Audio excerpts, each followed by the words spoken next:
تو اس کی راہ میں بہت سی رکاوٹیں اور اس کے وجود میں ایسی کشش موجود ہے جو اس کے مستقل طور پر سعادت کی راہ سے منحرف کرتی رہتی ہے۔ عقل کی ہدایت انسان کے لیے ایسی ہی ہے جیسے بچے کے لیے باپ کی ہدایت، اور وہ اپنے بیٹے کو اس لیے پڑھنے کی نصیحت کرتا ہے تاکہ اس کا مستقبل درخشاں ہو جائے، چمکدار ہو جائے۔ بچہ باپ کی نصیحت سنتا ہے اور مدرسہ روانہ ہو جاتا ہے۔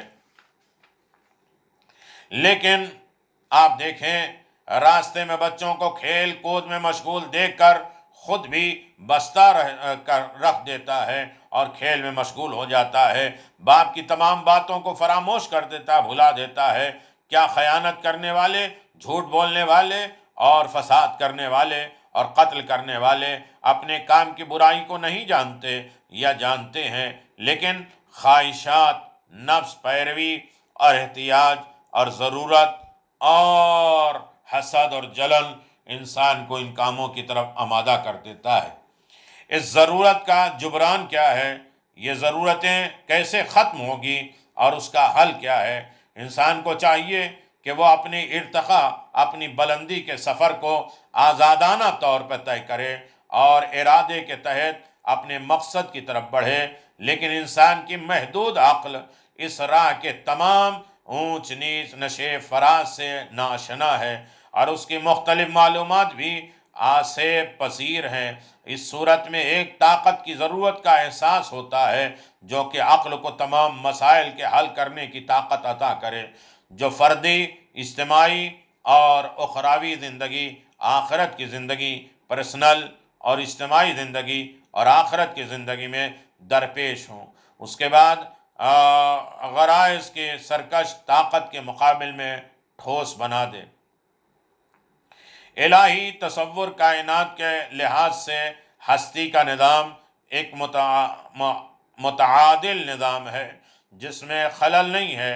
اس بنا پر رب العالمین نے اس ضرورت کو بھی پورا کیے بغیر نہیں چھوڑا اور وحی کے ذریعے بشر کی زندگی کے مختلف پہلوؤں کو جامع کامل طور پر معین کیا ہے، اور آدمی کی عقل کو کجروی برائی کی طرف جانے سے بچانے کے ترقی دینے کے لیے اس نے پیغمبر بھیجا۔ نجات ایک کتاب ہے جس میں انسان کو شریعت الہی کی ضرورت اور اس کی طرف وضاحت ہے۔ نوع انسانی کی بقا اور اس کے کمال تک پہنچنے کے لیے شریعت الہی اور پیغمبروں کی ضرورت ابروں پہ بال اگانے، پاؤں کے تلوے کو گہرا بنانے سے بھی زیادہ ضروری ہے۔ ایسے ہی منافع اور فائدہ جو کہ نوع انسانی کی بقا کے لیے مفید ہے، فائدہ مند ہے، اگرچہ بقائے نوع میں اس کی ضرورت نہ ہو۔ پس جب خدا نے معمولی اور غیر ضروری حاجتوں کو بھی پورا کر دیا تو اہم ترین چیزوں کو کیسے نظر انداز کر سکتا ہے جو انسان کی زندگی کا مقصد ہے اور اس کا تعلق اس کے فردی اجتماعی زندگی کی سعادت سے ہے۔ امام رضا علیہ السلام نے فرمایا، اگر کوئی شخص یہ کہے کہ لوگوں پر انبیاء کی معرفت اور ان کی نبوت کا اقرار اور ان کی اطاعت کا یقین کیوں واجب ہے، تو ان کے جواب میں کہا جائے گا کہ ان کی خلقت میں ایسی کوئی چیز موجود نہیں ہے جو ان کو صلح مسائل اور آپس کے معاملات کو پورا کر سکے۔ خدا کی آنکھوں نے نہیں دیکھا جا سکتا، اس سے منزہ ہے، اور بندے اپنے مصالحت سے براہ راست اسے پورا نہیں کر سکتے۔ خدا ڈائریکٹ آ نہیں سکتا۔ فلم وجب علیہ معرفت الرسول ولا اقرب عربہم اذہان۔ اس کے ادراک کے سلسلے میں لوگوں کی ناتوانی واضح ہے، پس خدا لوگوں کے درمیان ایک معصوم پیغمبر واسطہ ہو جو کہ انہیں امر و نہی، واجبات، محرمات، مستحبات، مکروہات بتائے، نیز نفع اور ضرر، فائدہ اور نقصان سے آگاہ کرے، کیونکہ اس کی خلقت میں ایسی کوئی چیز موجود نہیں ہے جو کہ انہیں نفع اور ضرر سے آگاہ کر سکے۔ عقلوں کی توانائی اور اس کے پر تو منور کرنے کے لیے پیغمبر آتے ہیں اور انسان کو رائز اور شہوت اور غضب کو قابو میں رکھنے کا سلیقہ سکھاتے ہیں تاکہ اس کی عقل اور ہوس سے مغلوب نہ ہو اور ان کا نور خاموش نہ ہو جائے۔ انبیاء اور عقل کی تقویت شدہ روشنی کو تقوی کے حصار میں قرار دیتے ہیں، شہوت کے منہ زاویے کے لگام چڑھاتے ہیں، انسان کے اختیار میں دے دیتے ہیں تاکہ وہ انسان کے عظیم مقصد کو حاصل کرنے میں مدد بن سکے۔ اب یہ خلاصہ یہ ہے کہ ہمیں نبوت کی ضرورت کیوں ہے۔ انسان ذاتی اور فردی اور اجتماعی زندگی میں ضروری حیات سے رابطے کے سلسلے میں بہت سے مسائل سے دوچار ہوتا ہے۔ اسے ایک مکمل اور جامع نقش کی ضرورت ہے جو کہ اس کی زندگی کے تمام مشکلات کو حل کر سکے۔ قوت عقل، نسبی دانش، دو خصوصیتیں نارسائی اور غیر محفوظ ہونے کی بنا پر انسان کو اس کے مقصد تک نہیں پہنچاتی۔ الہی تصور کائنات کے روح سے ہستی کا نظام ایک معتدل نظام ہے، اور جس طرح خدا نے انسان کی زندگی میں مؤثر چھوٹی چھوٹی ضرورتوں کو بھی پورا کیا ہے، اسی طرح اس کی اہم ضرورت کو بھی پیغمبروں پر وحی کے ذریعے پورا کر دے گا۔ سوال یہ پیدا ہوتا ہے کہ انسان کی زندگی کے مختلف پہلوؤں کا زاویہ بیان کریں کہ کتنے طریقے کے پہلو پائے جاتے ہیں۔ ہدایت عقل نارسائی بیان کیا جائے۔ ہدایت عقل خطرناک آماجگاہ ہے۔ اس سے کیا مطلب ہے؟ کیا انسان پیغمبر اور وحی کا محتاج ہے؟ کیا خدا نے انسان کو اس کی ضرورت پر متوجہ نہیں کیا ہے؟ یہ ساری چیزیں، اب مسئلہ یہ ہے کہ حکم الہی کی ضرورت پڑتی ہے، اور حکم الہی اللہ کے احکام کو حاصل کرنے کے لیے اسے وحی کی ضرورت پڑتی ہے، اور یقیناً وحی الہی خدا کی طرف سے آتی ہے۔ ہم یہ بیان سن چکے ہیں کہ انسان کی زندگی تین پہلوؤں، فردی، اجتماعی اور اخروی، اکیلا، لوگوں کے ساتھ، اور آخرت کی زندگی کو تشکیل پائی ہے۔ انسان ایسے منصوبے اور دستور العمل کو حاصل کرنے کی فکر میں ہے جو اس کے مسائل کو زندگی کے تمام پہلوؤں میں پورا کر سکے۔ انسان کے محدود عقل دانش ایسا دستور العمل منصوبہ پیش کرنے سے یہاں تک کہ اس کی فردی زندگی کے سلسلے میں بھی قاصر ہے۔ یہ چجائے کہ اجتماعی اور اخروی زندگی کے لیے کوئی نقشہ پیش کر سکے جو کہ پیچیدہ مسئلہ ہو، اور جس طرح مبدأ ابتدائی زندگی تخلیق نے دنیا کے ہر موجود کے اندر کی تقدیر طبیعت رکھی ہے، اسی طرح انسان کی فطرت میں بھی پیام ہدایت رکھا ہے۔ پیغمبر وہ بلند مرتبہ انسان ہے کہ جن کا تعلق مبدأ ہستی سے رہتا ہے، اور اس کے ان فرامین کو لے کر انسان کے اختیار میں دیتے ہیں کہ جو بشر کی دنیاوی اور اخروی زندگی کی سعادت اور کامیابی کا ضامن ہے۔ وحی کیا ہے؟ اس ضمن میں بات ہو، وحی کے معنی عجلت کے ہیں اور رازدار بات کرنے کے ہیں، اور وہ بات جو چھپی ہو، مخفی ہو، اس کی طرف اشارہ اس طرح کی جائے کہ مخاطب وحی لینے والا ہو اور اس کے مفہوم کو سمجھ جائے، اور بھیجنے والا خداوند عالم کی بارگاہ میں بھیجنے والے کے مقصد سے آگاہ ہو جائے۔ پیغمبر اسلام اپنے مخصوص استعداد و طاقت سے براہ راست وحی کے پیغاموں کو مبدأ ابتدائے خلقت سے لیتے ہیں۔ یہ پیغامات ایسے روشن اور نور عطا کرنے والے ہیں کہ پیغمبروں کے پورے وجود کو منور کر دیتے ہیں اور ان پر وہ حقائق آشکار کر دیتے ہیں جو ہم سے پوشیدہ ہیں۔ پیغمبر اسلام روشن پیغاموں کے ذریعے کچھ حقائق نبوت سے باخبر ہوتے ہیں تاکہ دوسروں تک خدا کا پیغام پہنچائیں۔ یہ پیغام اولاً انہی کے قلب پر، دل پر گہرا اثر چھوڑتے ہیں اور ان کی اندرونی طاقت کو جلا بخشتے ہیں، اور ان کے باطن میں ایک عظیم انقلاب قوت پیدا کر دیتے ہیں۔ ایسے انقلاب جو تعمیری اور ثمر بخش